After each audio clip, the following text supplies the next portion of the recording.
Merci beaucoup à Chérif Diop. Et demain, recommence. Merci beaucoup, Chérif Diop. Soir d'info, seconde partie qui reçoit aujourd'hui Siré Golbalsi. C'est bien Siré Golbalsi. Oui. Vous êtes le président de la Coalition nationale éducation pour tous. Merci d'avoir répondu à notre invitation. Merci beaucoup, Binta. C'est moi qui vous remercie pour cette invitation. Merci, Pape Djibril. Merci, Binta. Alors, vous avez écrit un livre sur la situation éducationnelle au Sénégal. Qu'est-ce que vous avez voulu dire à travers ce livre? Merci beaucoup. Comme vous le savez, la politique éducative du Sénégal s'est inspirée des conclusions et des recommandations au plan international sur des rencontres internationales comme la conférence internationale sur l'éducation en 1990 à Ndjorsen en Thaïlande, le Forum mondial de l'éducation. C'est au niveau international aussi des objectifs de développement durable. Mais aussi la conférence internationale sur l'alphabétisation. Maintenant, au plan national, il y a les États généraux de l'éducation en 1980. Il y a aussi la loi d'orientation 91-22 du 16 février 1991, les assises nationales de l'éducation, les concertations nationales sur l'avenir de l'enseignement supérieur. Et depuis plus de 20 ans, nous avons participé à plusieurs rencontres, tant au niveau national qu'international, dans le secteur de l'éducation. C'est pourquoi nous avons voulu capitaliser cette expérience et la partager avec les acteurs de l'éducation. C'est dans cette optique que nous avons pensé écrire ce livre. Oui, les grèves récurrentes dans le système scolaire sont au cœur de ce livre. Pourquoi vous êtes focalisé sur cet aspect? Oui, parce que depuis plus d'une décennie, nous avons constaté que l'école sénégalaise a été perturbée par ces grèves récurrentes dans le système éducatif. Donc nous avons connu une baisse de la qualité de l'éducation à cause de ces grèves qui étaient vraiment récurrentes jusque-là. Et donc c'est pourquoi nous avons aussi parlé de cette crise qui a trop duré dans le système éducatif. Et les causes principales, est-ce qu'aujourd'hui on a la possibilité d'identifier les causes principales, les causes légitimes, et qu'est-ce que vous préconisez? Oui, les causes légitimes, par exemple, c'est surtout à entendre, parce que moi personnellement, je me suis impliqué dans la résolution de ces crises en tant qu'acteur de l'éducation, en tant que membre du comité dialogue social secteur de l'éducation. J'ai participé à des négociations entre le gouvernement et les organisations syndicales. J'ai participé aussi à des signatures de protocoles d'accord entre les différents protagonistes. Mais il revient de temps en temps qu'il y a un non-respect des engagements tenus par le gouvernement, que les syndicalistes n'essaient de quand même de... Alors, est-ce qu'on peut essayer avec vous de comprendre comment est-ce qu'on en est arrivé là? C'est-à-dire que ce processus, parce que même ces grèves récurrentes sont l'aboutissement d'un long processus, Est-ce qu'aujourd'hui on peut revenir sur les causes et les éléments qui peuvent expliquer ce que nous vivons aujourd'hui? Oui, parce que si vous revenez aussi, si vous parcourez les plateformes revendicatives des organisations syndicales, nous y retrouvons la plupart sur ces points-là. Ce n'est pas, contrairement à ce que plusieurs personnes pensent, ce n'est pas tout simplement des points qui concernent le ministère de l'Éducation nationale. Parce qu'il y a d'autres points qui concernent d'autres ministères. Par exemple, le ministère de la fonction publique, sur le reclassement, les avancements des enseignants. Il y a le ministère de l'urbanisme et de l'habitat, sur les logements des enseignants. Il y a le ministère des Finances, sur les rappels, etc. Le reclassement aussi à ce niveau-là, pour que les enseignants, pour leur avancement et leur grade. Là aussi, c'est différents ministères qui, par exemple, sont autour de cette plateforme revendicative des organisations syndicales. Et là aussi, lorsqu'on avait un Premier ministre, c'est le Premier ministre qui coordonnait, parce que ce n'est pas un seul ministre, et un ministre ne peut pas convoquer son collègue. Mais maintenant, après le Premier ministre, le président de la République avait nommé un coordonnateur du monitoring, à la personne du docteur Cheikh Kanté, qui coordonnait un peu les différentes actions qui coordonnait un peu le suivi du protocole d'accord. Alors, chaque année, ce sont pratiquement des doléances qui reviennent, suivies de grèves. L'école sénégalaise ne connaît plus de stabilité. Qu'est-ce qui l'explique? Est-ce que l'espace scolaire est devenu un espace politisé? Oui, ce n'est pas un espace politisé, parce que le secteur de l'éducation est un secteur très sensible. parce que nous avons presque une quarantaine d'organisations syndicales dans le secteur. Maintenant, avec l'élection de représentativité, il y a eu 7 syndicats les plus représentatifs qui partent dans des négociations avec le gouvernement. Mais ce que nous constatons, que là, comme je l'ai dit tantôt, ce sont presque les mêmes points qui reviennent dans les grèves des syndicats. C'est des problèmes de valorisation de la fonction enseignante d'une manière générale, leur indemnité, leur situation sociale avec les logements, leur avancement, etc. Mais qu'est-ce qui a dévalorisé la fonction enseignante? C'est ce que j'ai dit, ce qu'on dit, ce qui a dévalorisé. Est-ce que c'est un problème de volonté politique? Est-ce que ce sont les autorités qui ne croient plus au service public de l'éducation? Bon, on ne peut pas dire que les autorités ne croient pas au service public parce que ça dépend aussi des autorités. Si nous prenons par exemple l'actuel président de la République, même au dernier conseil des ministres, l'avant-dernier conseil des ministres, il a lui-même demandé à ce que les ministres quand même négocient, discutent avec les différents acteurs pour essayer de régler le problème. Ça, c'est des déclarations d'intention. La réalité, je veux dire, monsieur Si. Oui, dans un conseil de ministres, une haute autorité comme le président de la République, dans un communiqué de conseil des ministres, maintenant c'est en charge au ministre chargé de gérer le secteur d'appliquer ces instructions du président de la République. La vision, c'est le président de la République. Voilà, c'est la vision. Mais la mise en œuvre, cette vision-là, c'est avec le ministère et les différents acteurs, dont les organisations syndicales. Mais est-ce que dans votre livre, vous avez fait état également du manque de niveau, même au niveau des écoles? Je ne dirais pas du manque de niveau des élèves, mais du manque de niveau également de certains enseignants. Qu'est-ce qu'il explique? Oui, j'ai dit qu'il y a une baisse de niveau d'une manière générale, aussi bien au niveau de certains enseignants, mais aussi au niveau des élèves, parce que c'est la formation, parce qu'on doit respecter le quantum horaire dans les établissements scolaires. Si le quantum horaire n'est pas respecté, du coup, ça peut quand même avoir un impact sur le niveau des élèves, aussi bien des élèves que des enseignants. Donc, j'ai effectivement abordé... Est-ce que cela veut dire que tout le monde peut devenir enseignant? Mais aussi dans le livre, j'ai aussi abordé d'autres questions. L'éducation, ce n'est pas tout simplement le formel, parce qu'il y a aussi le non formel, l'alphabétisation, les langues nationales, qui maintenant est un parent pauvre de notre système éducatif. Alors finalement, c'est même le service public de l'éducation qui est devenu le parent pauvre, parce qu'aujourd'hui, il suffit que tu aies un minimum de moyens, ton enfant va systématiquement au niveau des écoles privées, dans le privé, parce qu'au moins à ce niveau, il n'y a pas de grève, le taux d'encadrement n'est pas aussi important, n'est pas aussi faible que dans l'éducation nationale.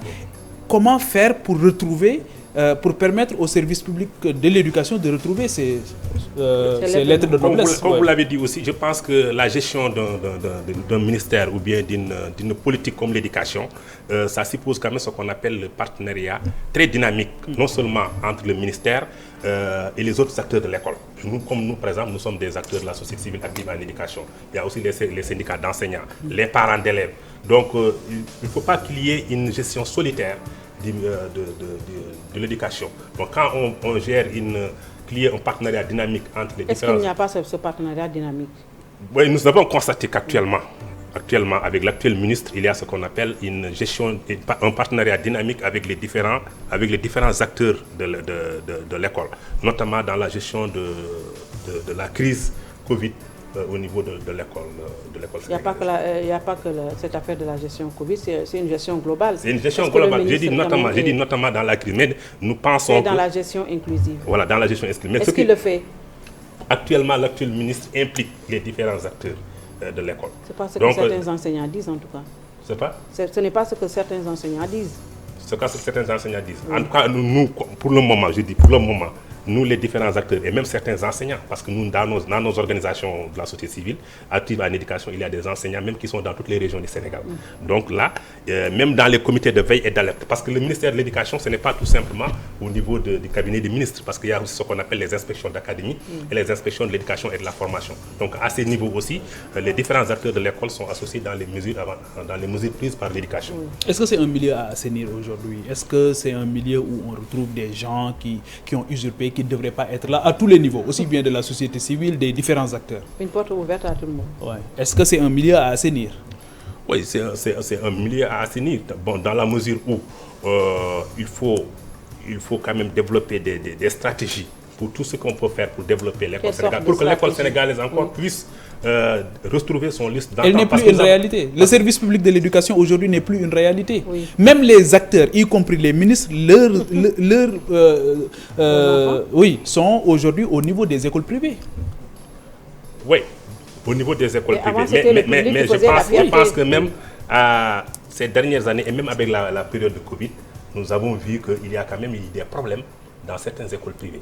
Ce n'est pas tout simplement au niveau du public, parce que les écoles publiques ont pu quand même poursuivre les enseignements à travers téléécole, à travers, etc., d'autres formes d'éducation à distance, alors qu'il y a eu des problèmes dans certaines écoles privées. Ça, on l'a vu avec cette Covid-là. Oui, mais comment permettre à l'école sénégalaise, le public oui, de retrouver ses lettres de noblesse? Qu'est-ce qu'il faut faire aujourd'hui? Parce que c'est un secteur qui est extrêmement libéralisé aujourd'hui. Oui, c'est ce que j'ai dit. Pour vraiment que l'école puisse retrouver son lustre d'antan, il faut aller vers un partenariat très dynamique pour qu'il n'y ait pas une gestion solitaire de l'école par les autorités éducatives du pays. Il faut qu'il y ait quand même... L'éducation, c'est une question de souveraineté, monsieur aussi. Oui, une question de souveraineté. Mais dans on ne peut pas permettre à chacun de venir mettre ses sous, d'ouvrir des écoles par-ci, par-là. Ce n'est pas possible. C'est une question de souveraineté. C'est une question de souveraineté. Mais il y a des partenariats. Pas tout simplement avec l'État du Sénégal, mais aussi avec des partenaires au développement. Est-ce que ça, c'est pas le danger? Est-ce qu'aujourd'hui, parce que ces partenaires internationaux, quand ils mettent leur argent, il y a les termes de référence derrière, il y a les comptes, ce n'est pas de bons samaritains. Est-ce qu'à ce niveau aussi, l'État du Sénégal ne devrait pas faire des efforts conséquents pour prendre en charge définitivement les problèmes liés à l'éducation? Oui, parce que aussi le Sénégal ne peut pas être une exception à la règle en matière d'éducation. Au niveau mondial, c'est-à-dire? Au niveau mondial, il y a l'UNESCO, une institution internationale qui coordonne l'éducation au niveau mondial. Oui. Et maintenant, tous les pays s'inscrivent dans cette coordination en attendant. Parce que j'ai parlé tantôt, le Sénégal s'est inspiré des grandes conférences, des conclusions et des recommandations des rencontres internationales, comme la rencontre de Jomsien en Thaïlande, comme le Forum mondial éducation qui s'est tenu à Dakar, etc. etc. Donc, oui, il y a les ODD, les objectifs de développement durable, etc. Il y a aussi le paquet. Mais ces forums ne sont pas, aujourd'hui, n'ont pas été des solutions durables pour aider notre éducation. Oui. Notre éducation nationale. Malgré toutes ces rencontres internationales, toutes ces conventions qui ont été signées par-ci et par-là, l'éducation nationale aujourd'hui est presque à genoux. Oui, l'éducation nationale, je veux dire, ça c'est au niveau international, mais au niveau national, nous avons un programme. On a mis en place au Sénégal ce qu'on appelle le paquet, le programme d'amélioration pour la qualité de l'éducation et de la transparence. C'est à travers ce paquet que se retrouvent l'ensemble des acteurs pour la définition et la mise en œuvre de l'éducation dans ce pays. Maintenant, coordonné, comme vous l'avez dit, par un ministre qui est chargé, qui représente l'État, qui est chargé d'exécuter. Qu'est-ce que le paquet a produit? Le paquet a produit. Qu'est-ce qu'il a produit, le paquet? Est-ce que le paquet a été évalué? Le paquet, c'est pour une période de plus de 10 ans. Mais il faut des évaluations. Il y a des évaluations à mi-parcours, il y a des évaluations périodiques. Oui. Maintenant, dans le paquet, comme je dis, c'est à travers une gestion consensuelle. Est-ce qu'il y a une valeur ajoutée? Il y a une valeur ajoutée parce que si nous, par exemple, nous voyons le nombre de classes qui sont construites, le nombre de lycées, le nombre de collèges. Les abris provisoires aussi. Il ne faut pas parler de classes comme ça. Jusqu'à présent, il y a des abris provisoires. Jusqu'à présent, oui. Il y a des classes à double flux, il y a des problèmes dans certaines zones. Il y a certaines zones où ça existe. En temps de Covid, par exemple, en temps de Covid, on voudrait qu'il y ait une distanciation physique. Il faut quand même reconnaître qu'il y a des acquis en matière de construction. Il n'y a pas d'eau dans certaines écoles, tout ça. Oui, ça, il n'y a pas d'eau dans certaines écoles. Il y a des problèmes, mais quand même, il faut reconnaître qu'il y a des acquis avec le paquet dans certaines zones. Est-ce qu'aujourd'hui, vous devriez faire une cartographie des problèmes de l'école sénégalaise, un peu partout au Sénégal, une cartographie? Est-ce que vous pouvez nous dire les points rouges, les points à problème qui résistent au temps, qu'on n'arrive pas à régler? Je parle de l'équité, je parle aussi de l'égalité des chances. Il y a plus de problèmes. Oui, je pense que Bint l'a touché tout à l'heure. Il y a le problème des abris provisoires qui ne sont pas résorbés dans certaines zones, dans certaines localités du pays. Le déficit d'enseignants aussi. Il pleut très tôt, par exemple. Et là, avec des abris provisoires, dès qu'il y a la pluie, les élèves ne peuvent plus aller à l'école. Il y a un problème d'équipement des salles de classe. Il y a un problème de surcharge de certaines classes, des classes pléthoriques. On a eu des problèmes même avec la Covid. On parle de distanciation physique, il faut réduire le nombre de classes. On a eu ces problèmes-là. Il y a un problème, comme l'a dit, de la formation, de renforcement des capacités des enseignants. Le déficit d'enseignants. Le déficit d'enseignants, tout ça, c'est des problèmes de l'école sénégalaise. Mais néanmoins, on est en train de voir, comme je vous l'ai dit tantôt, avec le paquet et des moyens du budget du ministère de l'Éducation nationale, comment essayer de... Est-ce que le budget du ministère de l'Éducation nationale est conséquent? 40% quand même. Moi, je ne sais pas si c'est 40, parce qu'on dit 40%, mais est-ce que c'est 40% du budget? En tout cas, c'est ce qu'on dit, en tout cas, depuis toujours. Voilà, c'est ce qu'on dit. Oui. La réalité? Alors, le sous-secteur de l'éducation, l'alphabétisation, vous en avez aussi fait cas dans votre livre, et vous dites que c'est le parent pauvre de l'éducation. Oui, comme il l'a dit tout à l'heure, je pense que ça dépend de la volonté politique. Oui. L'alphabétisation, il dépend des ministres qui ont eu à gérer ce sous-secteur-là. Mamoudou Ndoye, lorsqu'il était là, parce que moi, mon livre là, j'ai retracé depuis la stratégie de faire. Avec lui, vraiment, l'alphabétisation, on avait constaté un bond en avant dans le secteur de l'éducation, lorsqu'il était ministre de l'alphabétisation et des langues nationales. Parce qu'il a quand même pu réunir tous les acteurs au forum de Kolda en 1993, au colloque de Saint-Louis en 1995. Il y a une stratégie nationale qui a été définie pour voir comment développer l'alphabétisation dans ce pays. On a mis en place de grands projets, comme le projet PAPA, projet d'appui au plan d'action. Rien n'a été fait. Attendez, je comprends. Je pose la question. Non, ça a été, projet PAPA, ça a été fait. Le projet PAPA financé par des Canadiens à hauteur de milliards. Le projet PAPF par la Banque mondiale, aussi à hauteur de milliards. Ça a permis de réduire sensiblement l'alphabétisation dans différentes zones. Réduire sensiblement, c'est autrement dit. L'analphabétisme. C'est-à-dire, c'est des femmes qui étaient quand même les cibles prioritaires. On a pu réduire beaucoup les inégalités dans certaines zones, et tout simplement dans les zones rurales, on a pu alphabétiser dans les langues nationales. Maintenant, après lui, il n'y a plus eu de ministère d'alphabétisation. Il y avait une direction. Il y a eu le secrétaire d'État avec Youssou Touré. C'est pourquoi je dis que ça dépend des ministres et des volontés. Finalement, on l'a enlevé d'ailleurs. Finalement, on l'a enlevé. C'est pourquoi maintenant, si vous allez dans la sous-région, si vous allez au Mali, au Burkina, dans certains pays de la sous-région, ils ont jusqu'à présent un ministère de l'alphabétisation et des langues nationales. Alors qu'ici, on a une direction. Vous préconisez cette année, on a organisé un forum de l'alphabétisation, un forum national avec l'actuel ministre. Et il y a eu des perspectives. Et là, vraiment, nous pensons qu'il y a bon espoir. Quelles sont ces perspectives? Ces perspectives, c'est quand même d'avoir, on a souhaité qu'on ait une agence nationale de l'alphabétisation, ou bien même à défaut avoir un ministère délégué, et ensuite donner des financements. L'alphabétisation, c'est le secteur le sous-financé de l'éducation. Ils n'ont même pas 2% du budget de l'éducation nationale. Alors, à la conférence de Bamako en 2007, il a été demandé à tous les pays au moins d'affecter 3% de leur budget de l'éducation à l'alphabétisation. Alors au Sénégal, on n'a même pas encore atteint les 2% du budget de l'éducation à l'alphabétisation. Et qu'est-ce qui explique cette absence de volonté?